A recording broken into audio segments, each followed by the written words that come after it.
first of all, it's really nice to be here among so many great presenters and so many people from all over the world. As everyone has said before, it's a bit of a challenge to talk about everything we want to say in 10 minutes.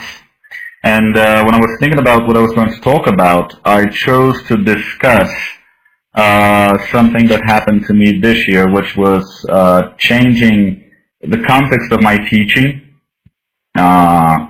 and start teaching into a different setting, and it was a big challenge. There's the challenges of large heterogeneous classes, and something that I had to start doing all over again. And to start with, I'd like to give you guys a little bit of context for those of you who are not from Brazil. Language teaching in Brazil is done in many different ways, but in regular schools, teachers have to face about 45 students in a classroom, and we also have loads of different language institutes. So it's very common for you, especially if you're working in a private school or even in public schools in which you have those language centers that cater for students from public schools. And you have students coming from all different levels. So you've got students who are at B2 or C1 level in the same classroom that you have an A1 student. So that's a very big challenge here. It's different from many other subjects, yet it's treated as if it were just like physics or mathematics classes. And the thing that happened to me in the beginning of this year is that I was invited to start working in this school. It's a brand new school. It's been around for 4 years. This is the 4th year of the school.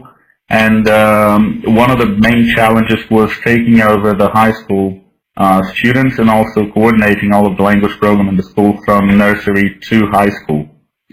And when we get to high school, it's completely different. Just two periods of classes a week.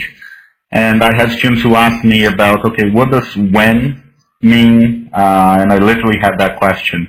And questions from students who are studying for their CAE exams, and students have just come back from the United States or England. So I was coming from a context in which I was used to teaching English in language institutes here with 15 students per class maximum, all at the same level. This is a picture of one of my classes actually, in which I really enjoyed getting students to work and develop their autonomy and getting them to actually produce something, work more on being more productive and getting them to use the language instead of just dealing with the things that are given or presented to them in terms of just talking about verb forms and things like that.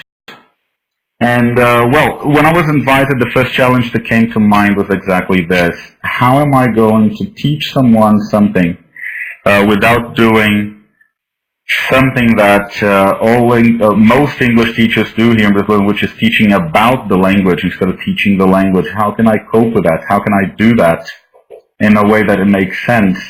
And I had a very nice chat with my principal, and he told me that it was okay for me to try different things. So I started looking into possible alternatives and possible ways to deal with that. One of the things I told all of my students in the first day was that it's pretty much, it's something I couldn't really think of a solution for. How can I get a student who is at an A1 level to be able to read a text at a C1 level after 1 year studying English, 2 periods a week, where they also have to study for physics, mathematics, chemistry, biology, Portuguese, and all of that. That was something that was very hard. And so what I offered my students in the beginning was I told them that, look, what we're going to be doing is using English as a means to an end.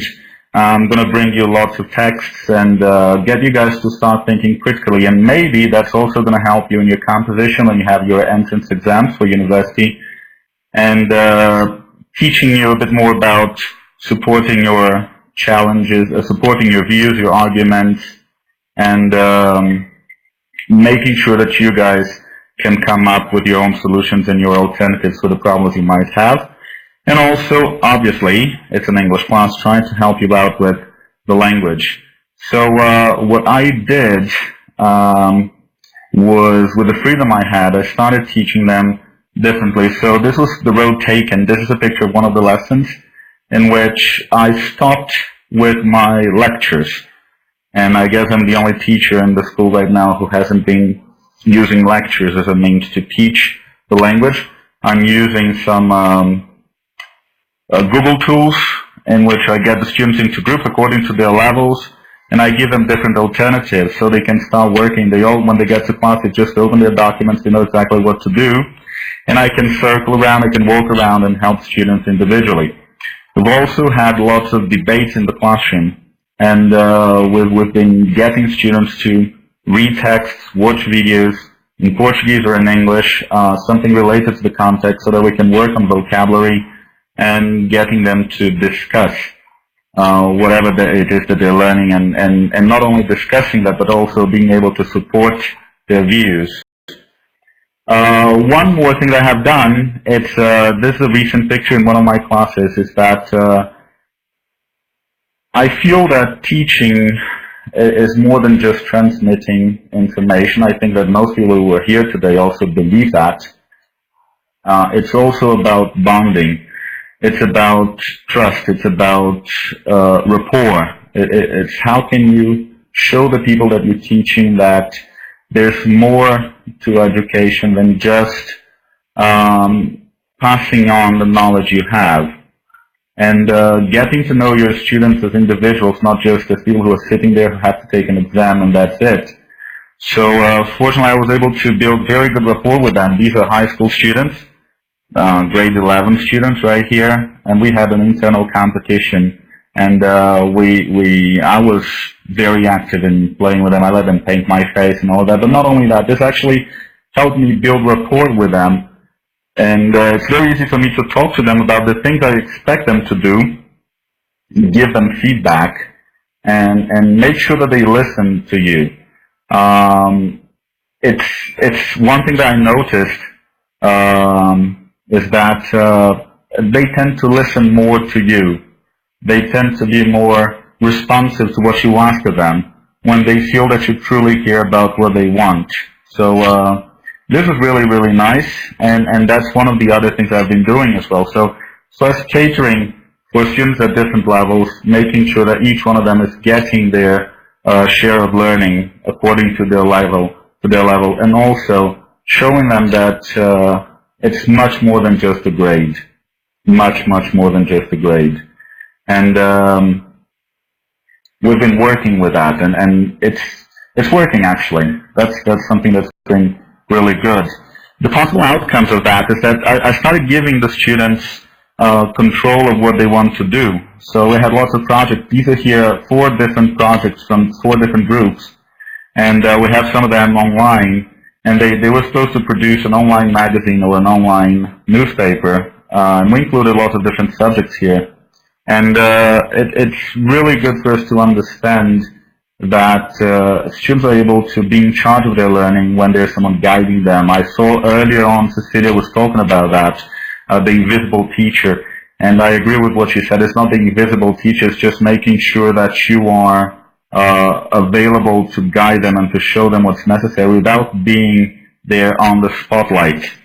So this is just one of the examples, and my idea right now is to give them even more control and more power over what they're learning and what they're doing, so that they start being responsible for everything that's produced in the school. So we started getting the students, this for a new school, and here in Brazil is something that was new, getting the students to show the school around to people who come to the school, that they are really engaged. And this, I'm talking about people from American universities, so they have to speak English to do that, so they're really into that. It's been great, a great experience. The rationale for all of that, if you'd like to see the way I think, well, this is, of course, I get this from lots of books and people I talk to online. Many of them are presenters here, and some of them are participants here as well. And I write a bit about that on my blog. So if you'd like to pay to visit, you can read a whole bunch of things talking about accountability and what the students want to learn, the way that we should be accountable for their learning, and how we should be doing things differently. Anyway, I guess I'm about to finish. I've got 20-something seconds. And I guess that when you really worry about teaching, when you really worry about what you're doing, and even when you're posed with challenges that might seem very difficult for you to cope with, when you're trying to do something that's different from what most people are doing, what makes a difference is believing that you can make a difference in their learning, and then you can see how everything makes sense. And that was it, 10 minutes and 4 seconds. I did it. Okay. Thank you very much. It was really good being here. Thank you very much, my friend. That was great. Can you hear me okay?